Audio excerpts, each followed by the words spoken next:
Fatihah Pujuk Kiseno Nugroho. Bismillah.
Ilahing awi kena mastu bernama Sidam awi kena mastu silat mring wang jagat karono siram tondo awi sisaning bisono sono sinau lan ngulopo estimasi lestantun apa yang kudo silantur tutur katelo tulo tulat mring labden paradyo minur sito upomo paraming niskoro karono gyo tuning jaman purwo Wene sudah terangkang dinomodomo pinardi tameng laloto mangga tekap wasananing kupito tarun renggeng pralambang matumpo-tumpo marongo panggeng panggung sampureng koto berokane carito linarik runtuting basa dumeng kuno musurasa yen linaras saya karaos mula cari rahang roswani uring diri rasa rumangsa ngrumangsani lir jalma ngilu kaca jarweh wis jinakuk cari tolo becik wis gumelar ya iku kang sejati hamirsani pagelaran ringgit purwa Surya Candra Darum yang Kartika kinurba kodrating kang kawasa sehari ratri angetri pawana para enteng dosina gilir kumatitan kembo teman dadya petanganing dina sasi warsi widukang sarta abad ketokulan kang kartu makarga sinera bocah pating grembyah dadi wataning kutu-kutu alang atoko brononom yang brotoyo dadi bebranan kang tanpa wicalan jarwo menungso tinitah priya wanita sepono-pono anut golonganing bangsa dewi-dewi punika gumlaring praja ing Karangwati negari kang mapan wonten ing tanah sabrang lah sinenta ingkang lenggah madyaning dampar datulaya negari Karangwati menika warnane nalendra yaksa lenggah gedhamrang sira tumbang madyaning dampar gading Jajuluk Sanata Prabu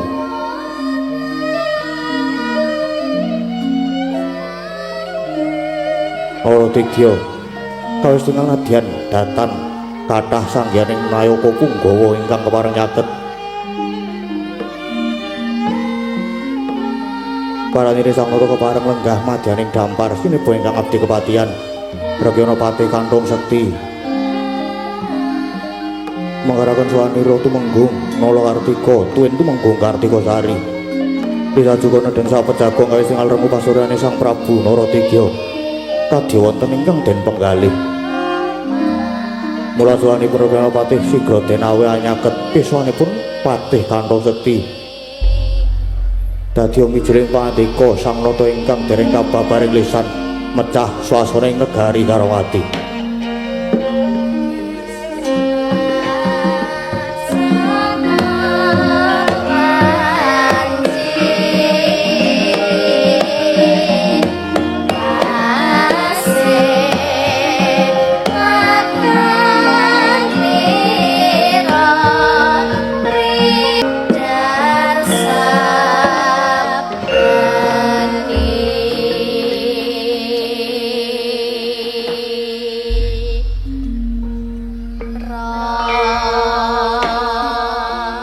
Sri Tinon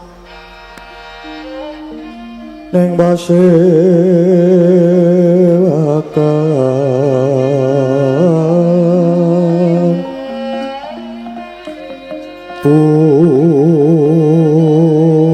busana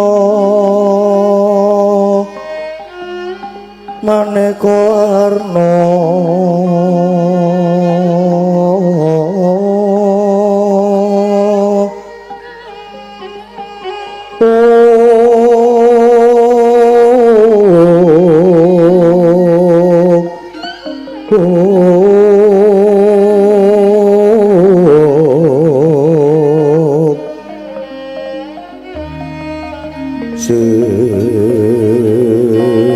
Pak Puspitengu Diono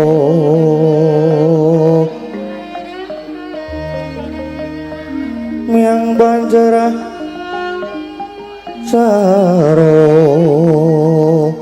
Rokmo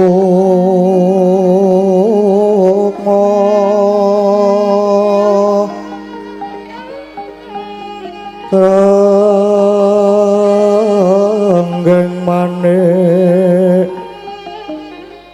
Narawata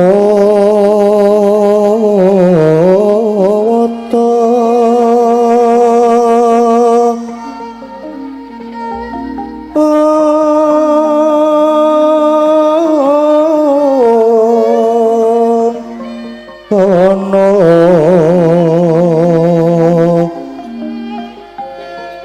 Obra-obra banyo kang mirat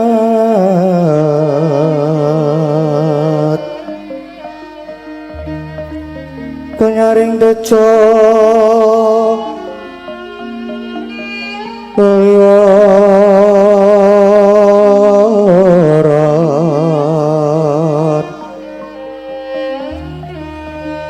lereki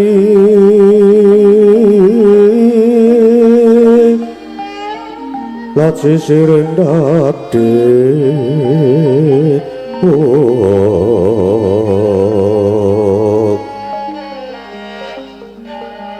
Wimbo kakotomre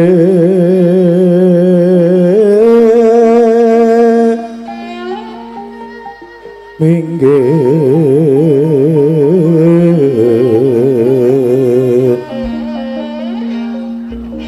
Katiuping maruto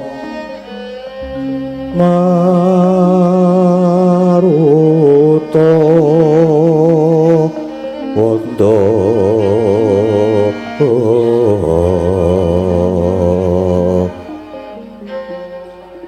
Sabaran mangambar kungas Kebeki madyaning pasewakan dandium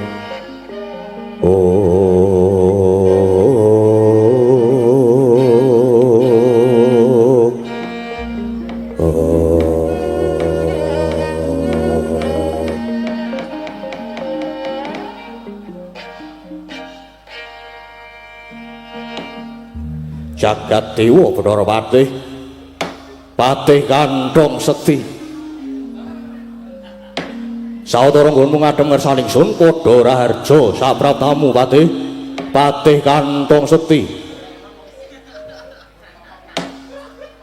Awit pasang kaliman tabe tinembing dumi dumawahing tawang tuwang tansah pinanggih kawidadan liring sambikala sowan kula ngadhem ngarsaning Sunan Prabu Naradigya Kula ngaturaken sembah mabekti kula kunjuk sinuwun.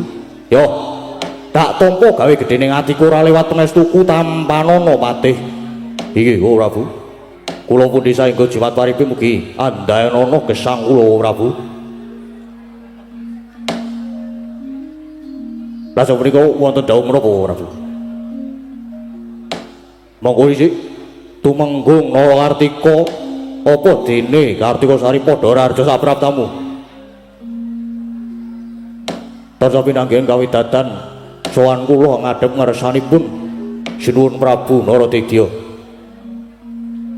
Patih, kula wonten dawuh. Aja kaget kowe tak timbali ana ngarsaning sun. merga iki ana bab wigati sing kudu tak andharake marang kowe pati lan kabeh wae. Iki Prabu. Wonten wigatos sing karsa ingkang kados pundi? Ingkang pati pun kandhung sekti cumadung dawuh Prabu. Pati wonten dawuh. Marmane dina iki kowe tak caketake marata gage sawangan kananing panjenengan ingsun. Nalendra ing Karangwati Prabu Naradingga persasat derajat pangkat sundha langit kesugihan ra bakal ana sing ngungkuli, ora ana sing bisa nandhingi bandaku ya seprapat jagat. Nanging wedine nggonku lenggah dampar keprabon ing negaraku Karawati kene, kaya isih godha rasane negaraku kaya isih suwung. Para nayaka lan kawula padha bosah baseh, padha kaya ora jenak mapan ana ing negaraku kene Pati. Mula Pati golek ana apa to sebabe dene kaya mangkene rasa sing tak rasake. Menawi paduka ndangu babagan anggen paduka anggadhahi raos ingkang ngaten mriku. Menawi saking pamanggihipun Patih Andong Sekti menika sedanten krana inggih negari Karangwati menika tasih kirang nayaka praja. Amargi menika lak negari anyar. Nembe seminggu niki madhep negari. Tasih kirang nayaka praja ingkang ngembat tata rakiting praja saha para wadyabala. Satemah para wadyabala saha kawula negari Karangwati menika sami bosah basih sami ricawet saking kirangipun nayaka lan pamuk negari Karangwati menika sinuwun. Menika saking pamanggihipun Patih Kantong Sekti. Apa pancen mangkono Patih? Jroning 7 dina kepungkur, aku ngimpi to. Bu ngimpi. Ngimpi napa? Napa ngimpi sing kados biasane nika ora? Dudu. Aku ngimpi dene kang kababar kawursita jroning pasumpenan. Aku ngimpi adalah ana sak dhuwuring prau. Napa nembe kanu tamasya. Napa ajeng mancing? Dudu. Banjur lakone prau saya manengah genah entuk tunan niku. Ana bakang nempuh marang prau sing ndadehi aku lan prau kuwi mau tiba sak tengahing samudra. Waduh. Waduh iki. Kamangka panjenenganmu mboten saged nglangi. Yo. Pancen mangkono iya. Sabanjure ora suwe ana pawongan kang nulungi marang jeneng ingsun. Pawongan kuwi mau ngaku yen to pamonging para Pandhawa sing jejuluk Semar Badranaya Patih Kantong Sekti. Andra ingkang puspita rum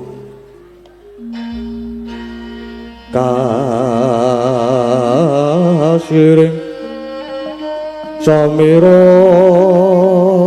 nomre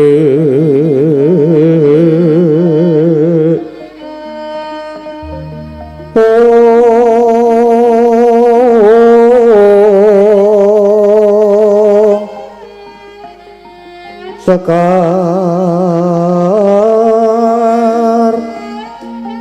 kadung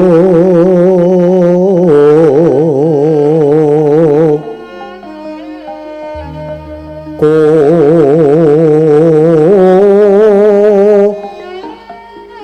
ngas kandanyo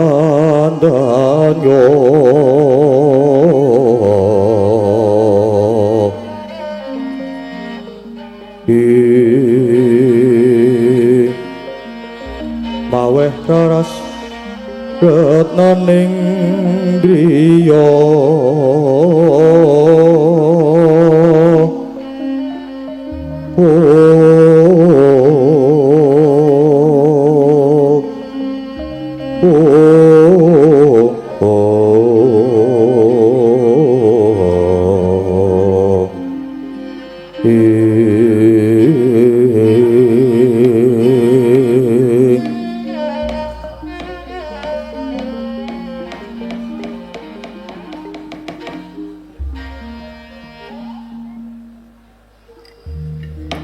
menawi miturut pun abdi kepatihan ngimpi menika wonten 3 perkawis. Ana 3 teh. Nggih.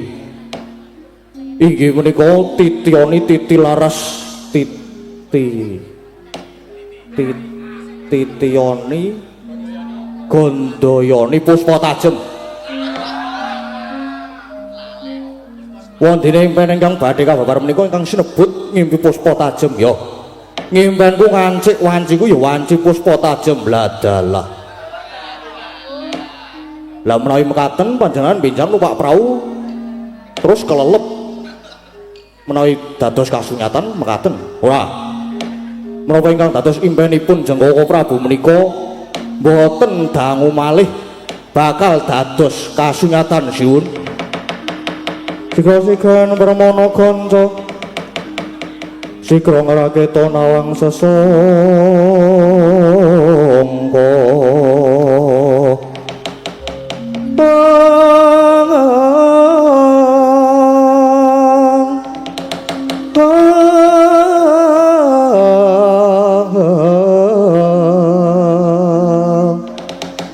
Kalendra mbok maro sing sangkatri gumulung katri gumulung mangrembahing wadya kurada kura reka giri-giri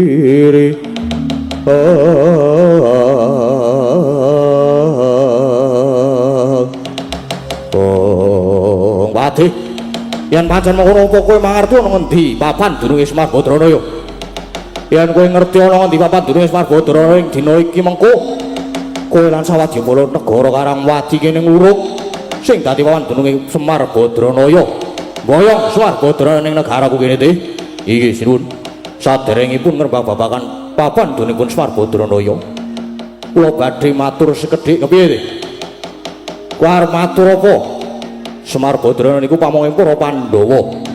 Lah Pandhawa menika satria cacah gangsal ingkang dipun kusiri dening Ratu Ndwarawati Prabu Kresna. Lah Prabu Kresna menika titising Bathara Wisnu, titis Bathara Wisnu nggih. Menawi panjenengan sinuwun Prabu Narayaksa ajeng boyong Semar Badranaya mesti kemawon Ratu Ndwarawati Prabu Kresna lan para Pandhawa boten narimaken. Sebab Semar menika sampun dados pamonging para Pandhawa sinuwun. Prabu Kresna lan para Pandhawa. Iki aku ora wedi. Aku ora bakal mundur. Iki wis dadi panjawa bakal boyong Semaring negaraku. Yen pancen Pandhawa lan Prabu Kresna ora narimakake. Yen mengko kowe patih ngantong setu ora bisa nandingi kekuatane matur marang ingsun. Aku sing bakal maju ngadepi kekuatane Pandhawa lan Prabu Kresna yen perlu negara Ndwarawati apa dene negara Ngamarta bakal tak bedah bakal tak dadekke Karangabang patih patih kantong seti.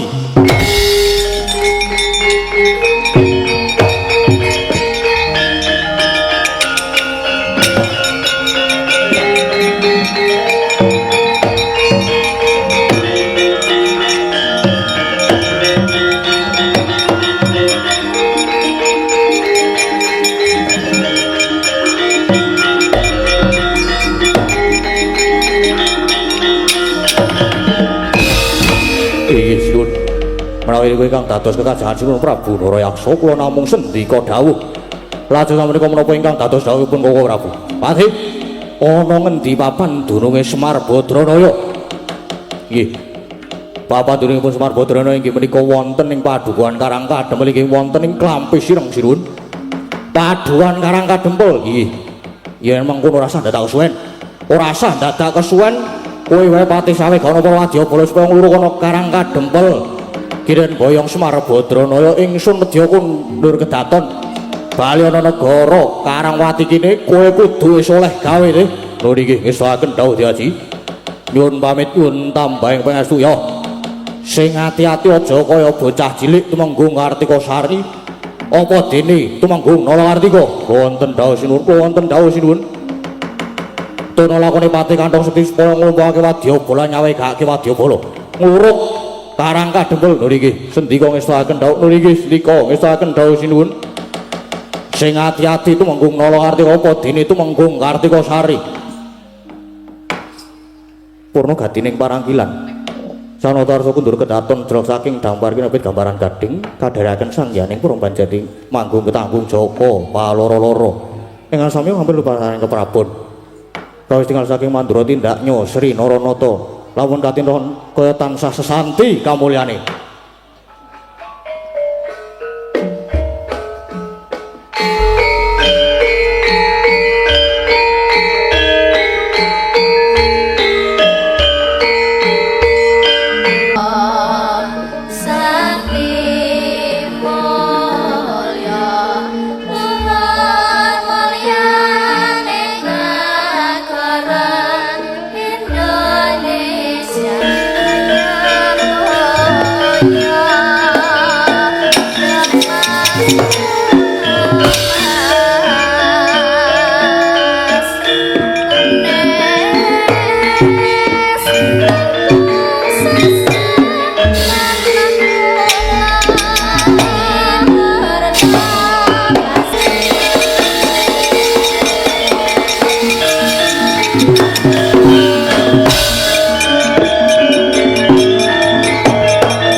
Katri kumulung mangrempak Puruto goreka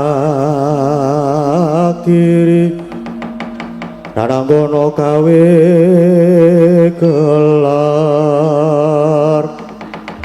Oh Ingkang abdi pun ditya Kala Reza Yaksa Sumadung dawuh ati ingkang abdi pun tumenggung Gutama nyauki nyadong dawuh yo padha menawa sawetara dhisik bala babarke apa sing dadi rembug pasakan iki mau inggih Sinuwun Prabu Naraditya paring pangandikan yen to kowe sakwadya balamu aku sakwadya balaku kinen ngurung ana ing Karang Kadempel kinen Boyong Semar Badranaya sadyane Boyong Semar Badranaya kuwi bakal didadekake pamana negara Karangwadi kene inggih lajeng keparangipun kados pundi Gusti Patih ora usah dadak perlu kesuwen ora usah dadak kesuwen padha mangkata ning Karang Kadempel ngluruk Karang Kadempel mengko yen to ditrenggalani karo Pandhawa apa dene anak-anake Pandhawa dundurke yen perlu bisa dipateni dibedah negarane Ngamarta inggih ngestuaken dawuh monggo yen ketemu Semar kowe kudu mboyong kudu mbondo nanging ora kena tekaning pati oh berarti tahanan hidup ya kaya ngono kuwi ora usah dadak kesuwen kowe wae padha budal mangkato ning Karang Kadempel lho iki ngestuaken dawuh lajeng bidal kula enjang menapa mesa tekon meneh kuwi lajeng bidal kula dinten menapa ora ketang colo lintang sambung obor budal dina iki mangkat dina iki lho inggih ngestuaken dawuh sinuwun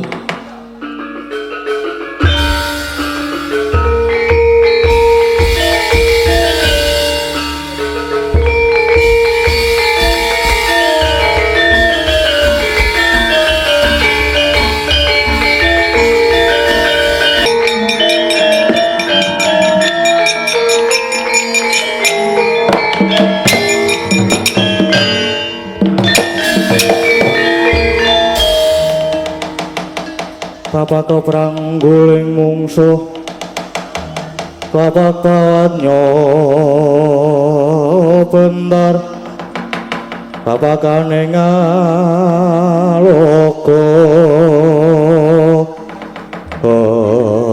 kadalah durung sangon kula maku kedadah iki ana satriya ingkang nyegat lawan akuku Sawadyabala sapa Gus Antasena putra Jodipati putra Raden Werkudara Raden Antasena wadalah sumingkir aja nyegat kelawan lakuku rantak-rantak barisanmu arep menyang ngendimu yen mung arep gawe rusak ngobawa banyu bening ora bakal sumingkir Antasena saka ngarepanmu keparat babu aku bakal menyang Karang Kadempel bakal mboyong sing jenenge Semar Badranaya kowe sumingkira aja nyegat kelawan lakuku Sawadyabala gelem sumingkir yen wis entek budine Antasena babu areng apa kowe ora minggat saka ngarep ketebak dadamu kene marganing patimu Singalena Prapteng Lalis mbuh kowe sapa jenengmu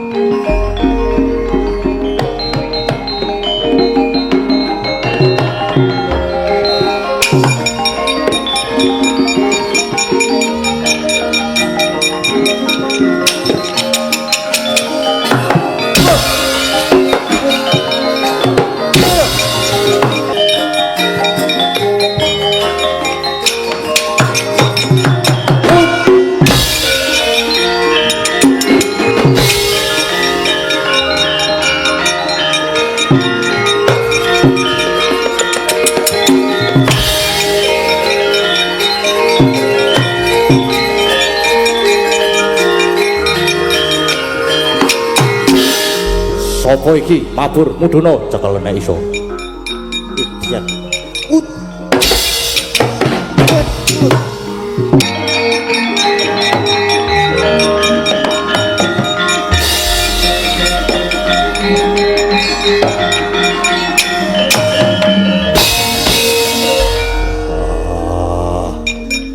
Aku tadi ana regecal kaya mangkene iki Jlamrong. Kula inggih mboten mangertos Kakang Mas. Halo. Halo ndasmu ya lu. Karo bapakne ulah halo. Awe musuh atos e, Pak. Nek sing tumenggung-tumenggung ecek. Ini musuh karo pati gak iso aku. Gak iso aku, Pak. Ora iso piye kalah nek gak iso aku musuh karo patihe kae. Sopo patihe? Pate Kantong Sekti. Sopo? Pate Kantong Sekti. Kados Doraemon Kakang Mas. Janaka ngerti Doraemon barang. Tontonan kula jeng. Wah, Mundura. Kakang itu kon mundur. Ben aku dhisik methuke karo patih kae. Kersa ya ngono. Minggat ra ono kabare ora WA. Ora ngabari. Wah, ora tau rawuh ning Amarta meneh. Nek ono kaya ngene iki rada bingung kabeh. Wah, Kresna macem-macem senengane. Kowe iki gawe mikir. Oh iya, Ding. Maju, Pak. Yo. Kowe sewa aku sih. Jenengan rumiyin mboten napa-napa Kakang Mas Kah. Kowe sewa. Kowe sewa. Ayo, ndi meneh Pandhawa.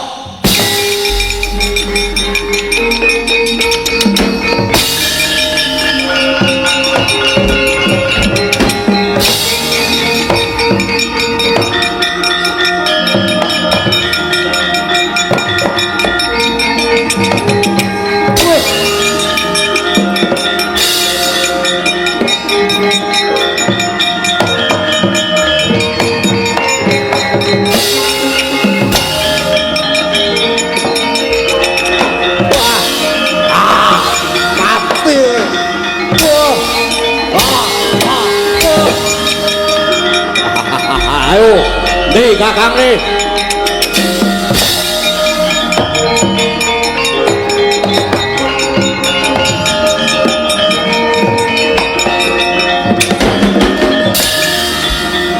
Ayo.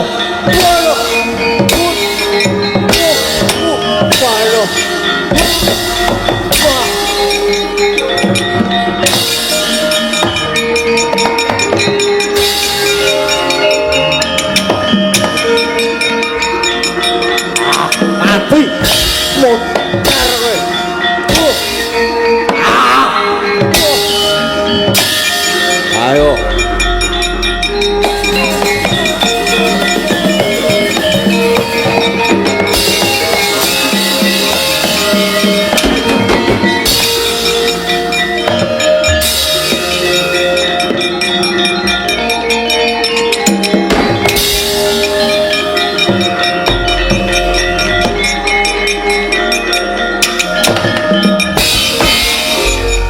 Pripun Kakang Mas?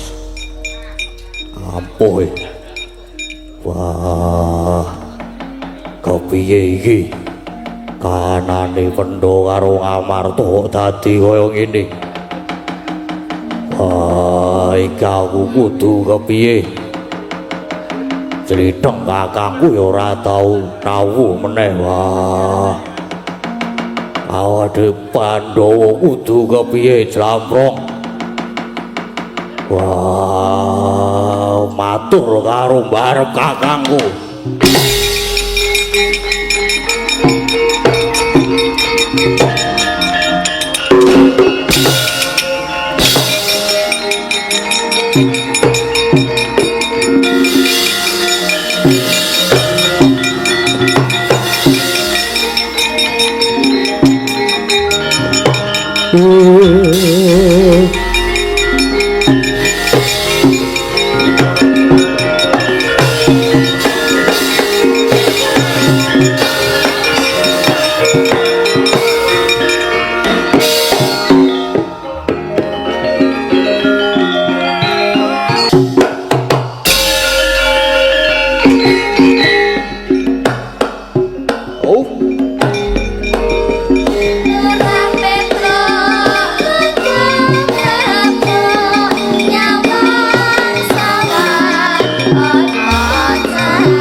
bagong bagong ora kandoan kandoe teles mergo dikubah kanggo sabun colek colek sabun renyek kae.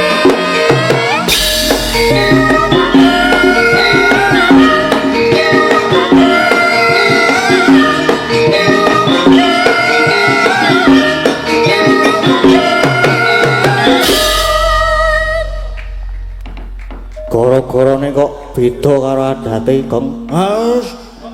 Apa spektakuler je iki ngene iki. Lagi kanggo pisan lho iki. Pindho karo iki. Apa ora spektakuler banget nek ngono kuwi. Iya, iki alhamdulillah Gong gara-gara Heeh, gara-gara sowan ana ngendi Gong ngene iki sowan ning kelurahan Wiragunan kecamatane Mergansan. Nah, kuwi ket mau wis acara terus ya Gong ya. mau ana sing joget-joget. Terus ana sing apa jenenge? Ana sing jajan barang terus ana sing ana sing apa jenenge? Ana sing keturun barang Iya kok lenggage-gage iki mengko sik Gong. Heeh. Ujube apa iki Gong ujube? Ujube iki. Waduh. Wayangan. Udu kuwi. Akeh ana perpustakaan dudu. Tak kira anu spanduk ana spanduke apa. Ujube apa Gong digoleki sik Gong? Heeh iki lagi tak goleki. Ujube apa rek? Ampun, Petro ki tekon kowe kok malah tekon aku. Iki ujube iki merayakan hari ulang tahun saya. Ora Gong, ora wis wingi kowe kok. Ya. Ala kacek sedina kowe kok ngono kok. Kacek sedina. Monggo Kang badhe maringi kado. Mboten apa-apa kula. Seneng kok kula nek angsal kado. Iya. Karang yo kadone mah wayangan, Truk. Heeh. Ora apa-apa. Iki karo kanca-kanca sing beda. Beda kepiye Gong? Kuwi lho. Mbok Mang Sinawang iki lho. Iki kanca-kancane iki saka apa jenenge paguyuban dalang muda lho iki. Iki kabeh semene iki dalang kabeh. Iki sing ngempul kuwi dalang kerusuhan. Kuwi wingi tenan kuwi. Kuwi saking wingi iki bar mang nang omahe kok omahe terus banjir lho. Karang saking wingite kok kose karo nilai apa jenenge request to. Dake.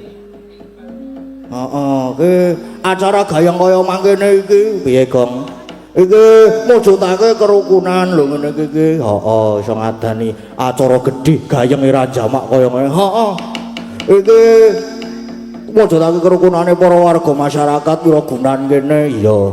Sengkut gumregut gotong royong kuwi. Iya, Gong apik kene yo muga-muga tansah guyub rukun, tansaya maju. amin. Iya kene yo kowe iki iso kaya ngono kuwi Gong. Maca padhake. Iso saiki gadang iki wis apa jenenge? Oh, aku ki wingi dipeseni Pesene karo sapa? karo catering. Tenan Gong Karo Om Heru. Om Heru. Heeh. Om manggo amle om lali aku om. Iya, ngenteni dhewe amne. Heeh iki karo tak kok iki sindan-sindan iki aku rada asing to Truk iki Truk. Assalamualaikum warahmatullahi wabarakatuh. Wes. Kena dienggo istirahat. Heeh. Iki mau aku entuk WhatsApp saka Mas Agus. Mas Agus ki sapa? Streaming. Nah, iki Mas Gading lagunya manut lho. Saweran 300.000. Wah, matur sembah nuwun saking Mbak Linda Singapura. 300.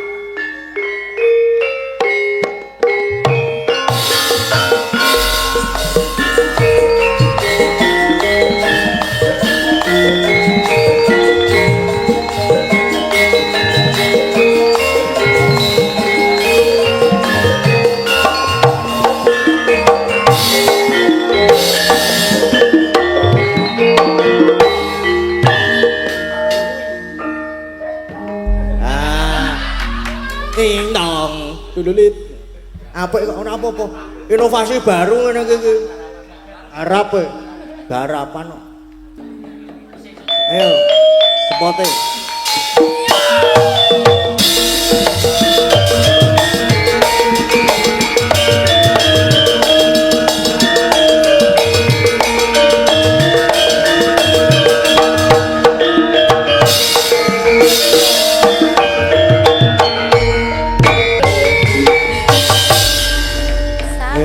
Matur sembah nuwun. Gayeng tenan ya. Ayo. Lek gara-gara ki gegojekan ki ya ana watese. Nek kladuk ya ora apik, Truk. Heeh. Tur iki ya ngoyak wektu barang iki, Kang. Heeh. Jam 1 tancap kayon. Heeh.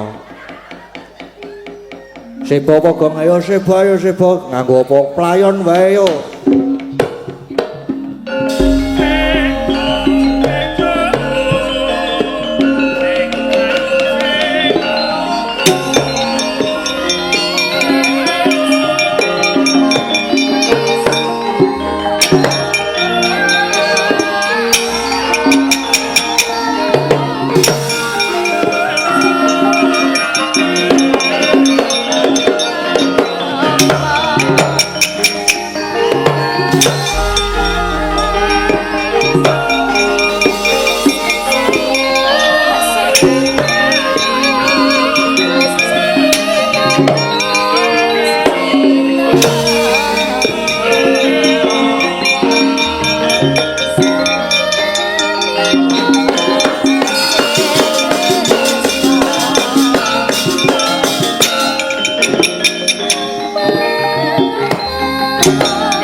Semareka ten prayitna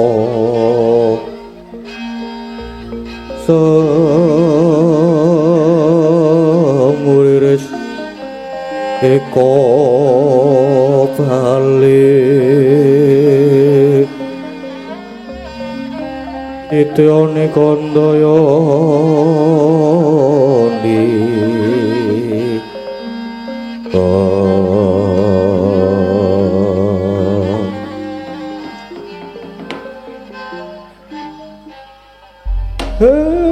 janur ngono kadingaren lah kok darah-darahku Pandora ning sudungku Ndara wonten wigatos menapa dene rawuh wonten Karang Kadempel mriki Ndara Kakang Semar mangerti ya Kakang Kuntolan sakadang rawoning Karang Kadempel kene bakal nyuwun pitulungan marang Kakang Semar.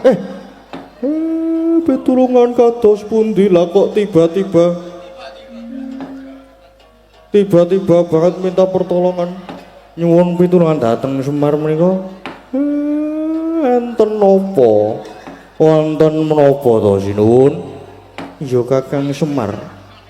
Wis sawetara iki Koko Prabu Kresna ora rawuh ana ing negara Ngamarta. Lan negara Ngamarta lagi katekan parang muka ingkang darbe sedya bakal mboyong Kakang Semar lan bedah negara Ngamarta. Ya. Wah, pancen mangkono Depol. Iki aku ngomungsuh karo patih sing jenenge Kantong Sekti. Saka jenenge wae kaya ngono. Wah, nanging ora ngira kadigdayane kagilo-gilo ampuhe. Wah, ra iso nandingi. Lan maneh sawetara jriteng kakangku ya ora tau rawuh ing negara Ngamarta. Janaka iki wis tak kongkon iki. Wah, menyang ning negara Dwarawati. Jebul Dwarawati suwung. Kamangka jriteng Kresna kakangku sing dadi usire para Pandhawa. Wah, Semar. Pandhawa dadi bosah basih kaya mangkene. Pandhawa kudu kepiye, Semar? Miat langening kalanggiwan agar pandamuncar tinan ler kekunang surem soroti tanpa padang kasolan pacaring purna ing gegono dasare mungsa katiga. Sinuwun. Nggih, kula pun tanggap.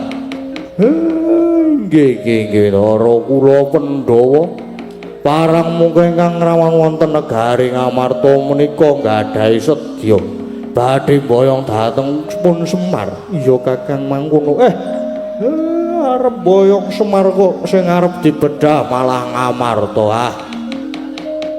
Nggih, sawetara panjandara kula para Pandhawa mapan wonten Karang Kadempel mriki. Mangke kula tak pasrah mawon ajeng diboyong ten pundi mengke kula tak pasrah. Mbok menawa niki mangke dalan kangge timbuling sinuwun Prabu Kresna. Iya Kakang. Banjur kepiye Kakang? Mangke menawi kula sampun diboyong sampun dirangket panjenengan sedanten nututi parang muka kula wau ngagem aji panglimunan ampun nganti konangan nggih. Mangke panjenengan sedaya nengga wonten alun-alun nggih mawon. Mangkono Kakang Semar. Nggih sinuwun. Mbok menawa niki dadi dalan supaya bisa pepanggihan malih kaliyan nuwun Prabu Kresna pun mboten sah kesuwen, mboten sah kuwatir mangke ndak negari Ngamarta ndak selak bedah. Kula tak methuke parang muka kula wau sinuwun. Ya Kakang Semar. Surti hati-hati. Nggih sinuwun. Nggih. Tole Gareng Petruk Bagong kowe do ning kene dhisik ngetutno ndara-ndaramu para Pandhawa iki. Nggih Pak ngestaken dawuh. Nggih Pak ngestaken dawuh. Nggih siap Pak. Ya. Aku tak methuke parang muka kae mau kaya ngapa to wujude.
sing tak goleki.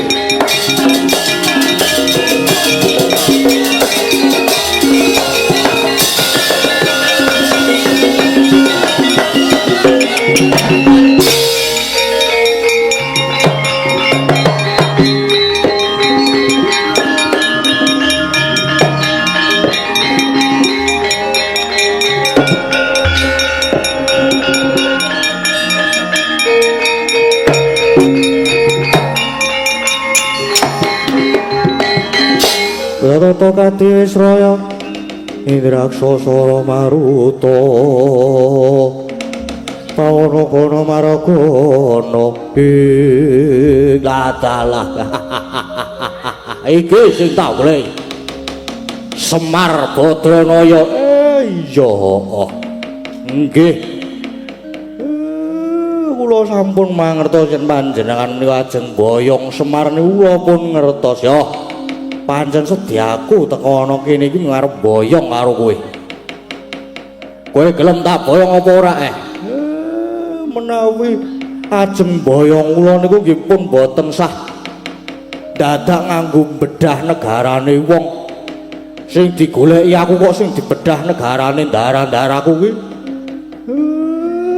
arep boyong-boyongo Semar pasrah wis aku tak manut arep tok gawane ndi arep tok dadekke tumbal arep tok kapak-kapakke aku ya manut Semar mungkari manut yo pancen kuwi sing tak ayo melu aku Semar melu aku ning negaraku ya nggih monggo aku otutke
sinuwun nguwun kula ingkang sowan iki sinuwun menawi pun warengaken pirsa jejuluk panjenengan menika Prabu sinten Jagat Dewa yen pancen kowe takon marang jelukku aku iki jeluk Prabu Naradigya dene negaraku iki negara Karangwati sinuwun Prabu Naradigya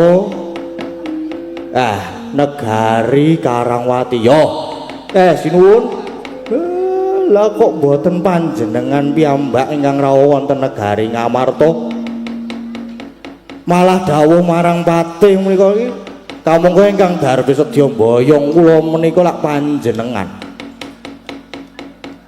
Lan ingkang darbi sedya eran darbi sedya menapa dene kula dipun boyong wonten negari Karangwati menika sinuwun. Pancen dudu ingsun sing teka nang negara Ngamarta, dudu ingsun sing teka nang Karangkadepel.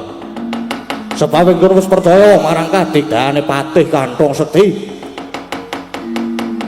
Dadi ora sah dadak teka ning negara Ngamarta ora sah aku dadak teka ning Karangkadepel. Lan warya Semar, kowe tak bawa nang negaraku kene mergo aku ki ngimpi. Lho, ngimpi napa to? Dene aku babar kawursita ning jroning pasumpenan aku ngimpi nedang ana sanduring prau. Banjur laku ning prau saya manengah kena ombak. Ana ombak kang nempuh marang prau sing ndadekke aku lan prau kuwi mau tiba ana satengahing samudra. Sabanjure ra suwe menawa pawongan ingkang nulungi marang jeneng ingsun pawongan kuwi mau ngaku yen to pamung ing para Pandhawa sing jejuluk Semar Badranaya. Kuwi Semar lan Mangardya. Negaraku kene iki negara Karangwati, para kawulane padha bosah basih, padha ora jenama apa ning negaraku kene mergo negaraku ora duwe pawongan kang bisa dianggep dadi pamuk. Ora duwe pawongan kang bisa dianggep dadi kusir. Banjur sedyaku mboyong kowe ana negaraku kene, Semar bakal tak dadekke pamong. Gelem ora gelem kepiye? Saguh apa ora? Sinuwun. Panjenengan rak nggih sampun mangertos to. Yen to kula menika dados pamunging para Pandhawa. Lah terus mangke ndara-ndara kula Pandhawa pripun?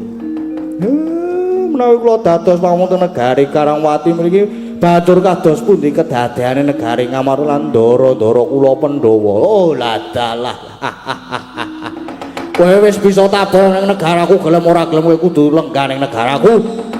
Ingsun sing duwe purba asesa marang kowe.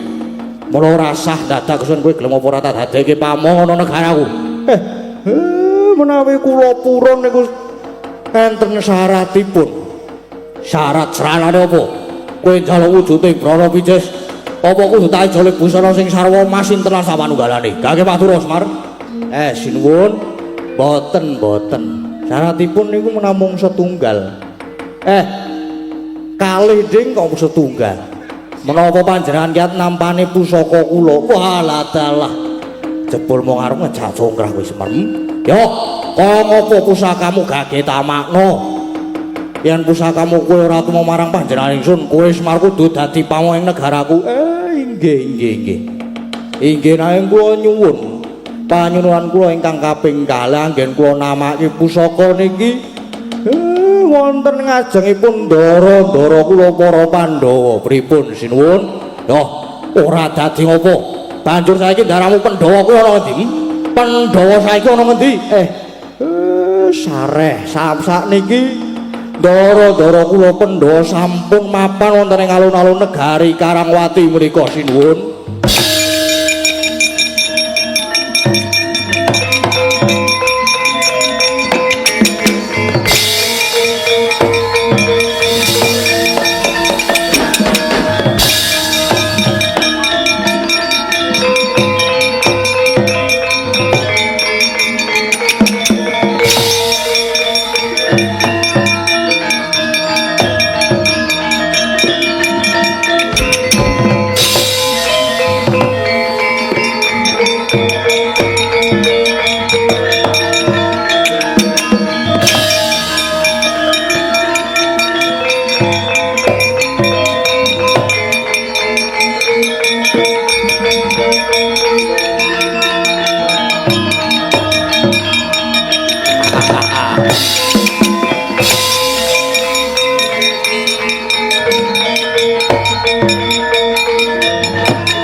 Pandhawa. Niki ingkang jumeneng ratu wonten negari mriki. jejuluk Prabu Naradigya lan wonten negari Karangwati mriki jebul mboyong kula niku mung ajeng dadekke kula pamong wonten negari Karangwati mriki Ndara mangkono Kakang Semar nggih nanging kula nyuwun syarat kula saged dadi pamong ing negari Karangwati mriki nanging kula gadah syarat kula nyuwun syarat banjur syarate apa Kakang Semar gelem dadi pamong yen to nampak kuat nampani pusakane Semar wah Semar apa di pusaka gadah mboten ketok mawon pusaka pun gadah nggih mboten ageng karepmu ngaten pripun sinuwun menika sampun ngajengi ndara-ndara kula para Pandhawa ya ora usah dadak kesuwen Semar gage tamakno pusakamu ben disang ben ditonton karo ndara-ndaramu para Pandhawa inggih sinuwun nggih kula purun dados pamonge panjenengan yen sampean kiat nampani pusaka kula niki mang tampani senjata cakra wah dalah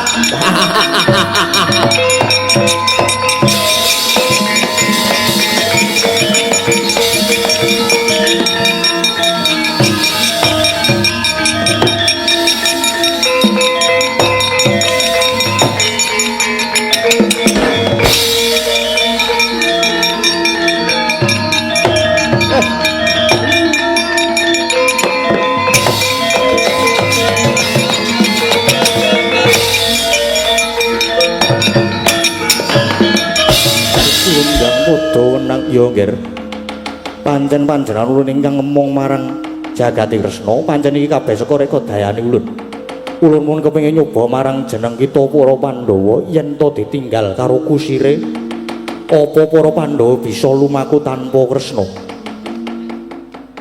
jebul para Pandhawa padha bosah base kaulane negara Ngamarta padha mboya jenak padha susah Pandhawa ketekan parang kaya mboya iso nrenggalani inggih pungulun punta sakadang nyuwun agunging pangaksami punta lan sakadang dereng saged pisah kelawan Koko Prabu Kresna kuwi dadi apa ngen ulun kira wis cukup anggon ulun nyoba marang jeneng kita sakadang ulun minta pamit kundur makayangan lan ulun bakal matedhake wujude wahyu katentreman supaya negara Ngamarta lan para Pandhawa bisa tentrem inggih pungulun matur sembah nuwun pungulun Mara gage tampanono wujuding wahyu katentreman ger Puntadewa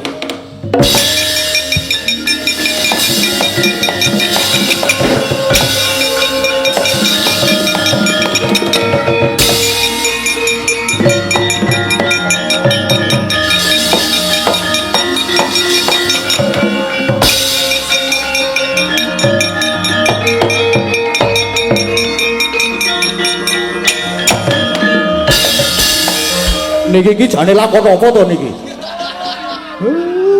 mumet dhewe aku iki lho lah ya wis cetha nek iki lakon wahyu katentreman meneh alah Janaka meneng dhisik nggih Werkudara piye si Adi wis mangerti to yen ratu kuwi mesti wae ana patihe ratu kuwi mesti wae ana wadya balane kah wah wegah kalah kok mau arep majune aku kalah isin maju Werkudara ora bakal kalah tenan yo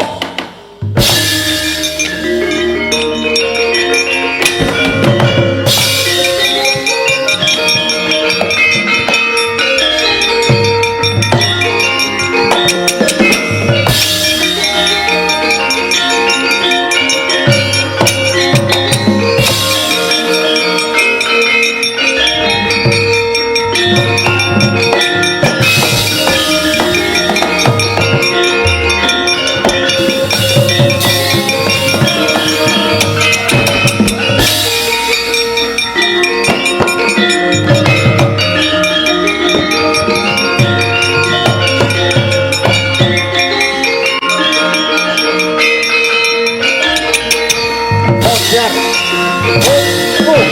Waduh.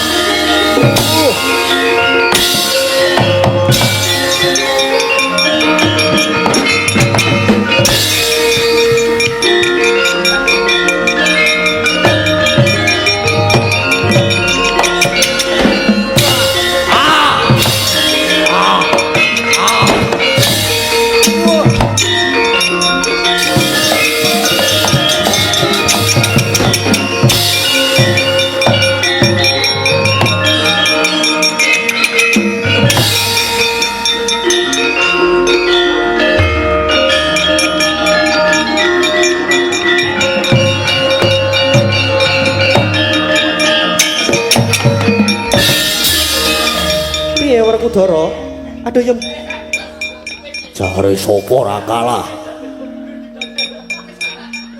Jare sapa ora kalah? lah yang mbok menawa kok. Nek kalah ya wis to. Wah, piye carane nyingkirke patihmu kae? Weh, lah kowe iki ora ngerti kok. Kakang Semar kon rene.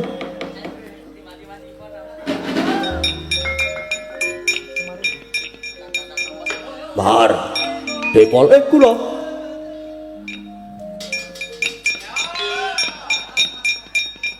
ki wonge.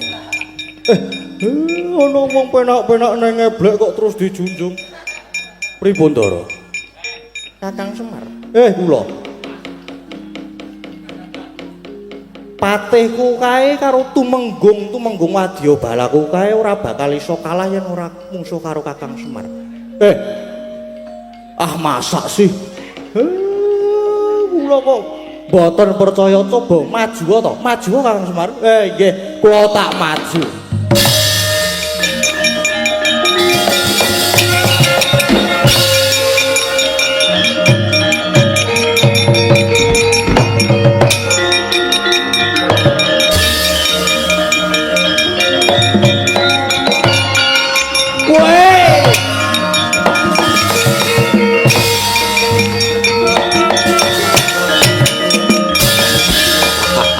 Semar maju perang arep ngopo? Arep kowe iki macak badut, kowe arep macak dadi kaktus, kowe arep macak dadi gotri. Aku ora bakal pangling karo kowe. Ana patih kok jarike mambu oli iki. Kamangka anakku sing ambune oli buka bengkel nang omahe iki mung Petruk. Waduh, mati.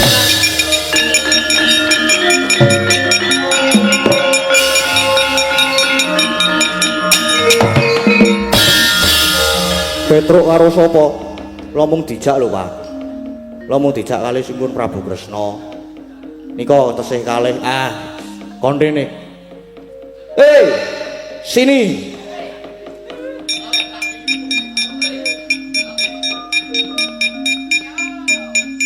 Iki yo kok.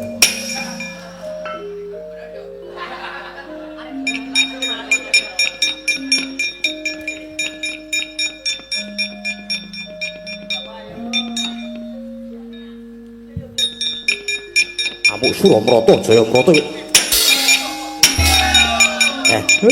Iki ora bakal kalane. Waduh. Mati tenan aku. Waduh. Waduh. Waduh. Waduh. Wes mau bajirut iki. Wes. Lah nek kowe iki do malih dadi kuwi, sing gara-gara mau sapa? Sing gara-gara mau sapa? Kon darene sisan Sunan Prabu Kresna. Nuwun. Sinuwun Prabu Kresna aturan tindak mrika. Napa? Mau hak wegah aku. Isin aku jane iki. Pun to mriki to. Wis do badar, lega le dadi patih, lega. Ngon jenengan sing ngejake kok. Kok le. Kowe do pindah rene. Do pindah rene.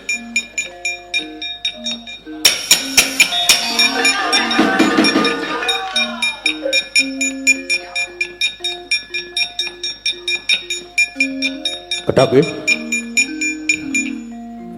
Iki ngopo dicepake mban loro? Ono kawane mau ndi sing ireng? Iki.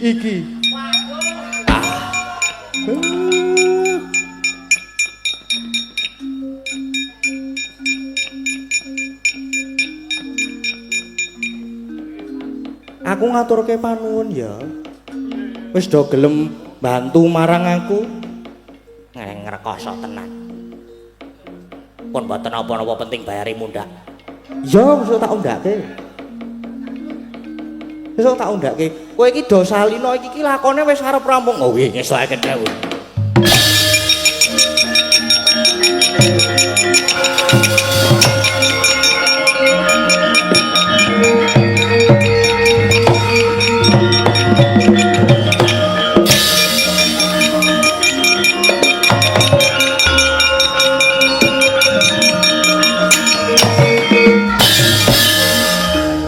Nek goro-goro niku angel wis nuwun. Ya angel. Lah kowe petruke kok ora salin. Aku ora iso salin iki kepiye? Kresna. Iki aku tulungono Kresna. Kepiye iki aku Kresna? Sare. Tak walike.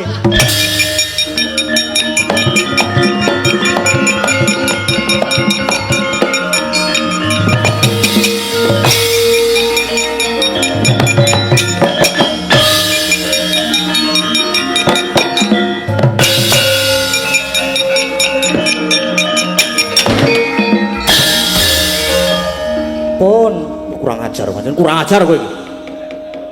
Kakangne kok malah dadi Petro kon gara-gara kowe. Ora iso nembang aku iki Kresna. Ha nggih nyuwun pangapunten nggih. Apa kebutuhan lakone? Iki jane iki lakon apa iki? Kula nggih mboten kula garape kalih mumet tok. Wah, jane Kresna rusak iki.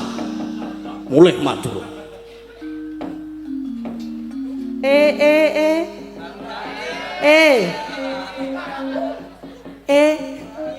Pun kajenge. Iya. Matur nuwun ya Setyaki. Nggih, sami-sami dawuh sami-sami. Ngaturaken sembah sangga pangapunten kula kunjuk. Ya tak tampa. Wis kono mulih garba ruci. Nggih, ngesuaken dawuh nyuwun pamit nyuwun tambahi pangestu. Ya sing ati-ati aja kaya bocah cilik. Halo. Iki kok hola halo karo ratune kok hola halo. Lah aku iki awak semene kok dadi Bagong iki. Ting telekuk lho awakku mau iki. Ya ora apa-apa. Mengko bayare mundak. Oh iya, nggih. Matur sembah nuwun suwun. Mulih ning Dwarawati. Nggih, ngestuaken dawuh.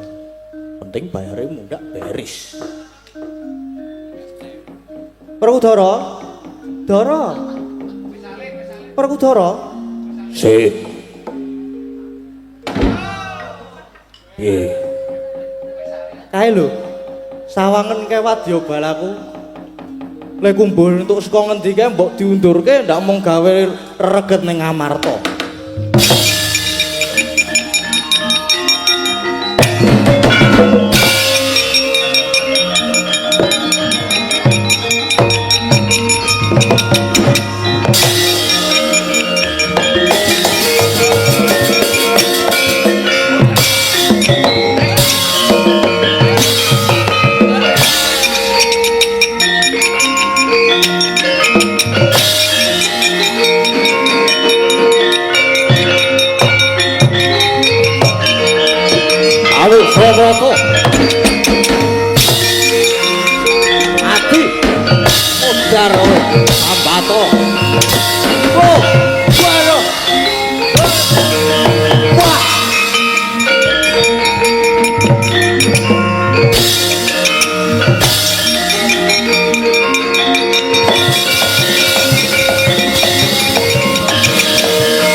Ndara niki lakone pun rampung. Negara Ngamarta sampun manggih tentrem malih. Mugi tentrem negare Ngamarta. Ugi tentrem kalurahan Wirogunan mriki Ndara ya. Menawi wonten lepatipun anggen kula sak kanca paring panglipur kula selaku wakilipun kanca-kanca nyuwun agunging nyamudra pangaksami jar kula kalih kanca-kanca menika inggih tasih dalam tahap pembelajaran. Menawi wonten kirangipun nyuwun pangapunten mugi sak bibare lakon wahyu katentreman menika mugi-mugi kalurahan Wirogunan mriki saya maju, masyarakate guyub rukun mat sinamadan daya dinayan. Muga manggih rahayu Ndara, rahayu.